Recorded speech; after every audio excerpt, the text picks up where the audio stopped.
প্রায় প্রতিনিয়তই মানুষ আমাকে প্রশ্ন করে, তারা আমাকে বলে কি এইসব কার্টুন মার্টুন দেখো সারাদিন, কোনো কি লাভ আছে এইসব দেখে? এখন আমি তাদেরকে কিভাবে বোঝাই?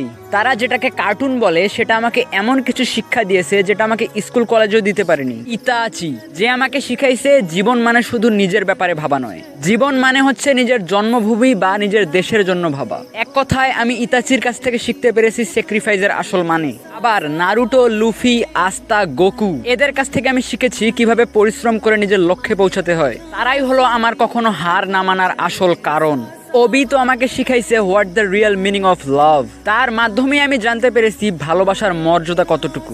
গোজো সাতুরার কাছ থেকে জানতে পেরেছি শক্তিশালী হওয়া মোটেও ভালো ব্যাপার না, শক্তিশালী হওয়া একটা অভিশাপ। তুমি যদি শক্তিশালী হও তাহলে সবাই তোমাকে ব্যবহার করবে শুধুই একটা অস্ত্রের মতো, কেউ তোমার মন বুঝতে পারবে না, আর শেষ পর্যন্ত তোমাকে একাই মৃত্যুবরণ করতে হবে। জোরো আমাদের শিখাইছে লয়ালিটি, সে আমাদের দেখাইছে কিভাবে নিজের জীবন দিয়ে হলেও নিজের সাথীদের জীবন বাঁচাতে হয়। তানজিরো আমাদের শিখাইছে ভাই আর বোনের ভালোবাসার মর্যাদা কতটুকু, সে আমাদেরকে দেখাইছে কিভাবে নিজের বোনের জন্য পুরো পৃথিবীর সাথে লড়াই করতে হয়। আর হ্যাঁ, তোমরা যারা অ্যানিমেকে কার্টুন বলো, তোমরা কখনোই আমার এই কথাগুলোর আসল মানে বুঝতে পারবা না।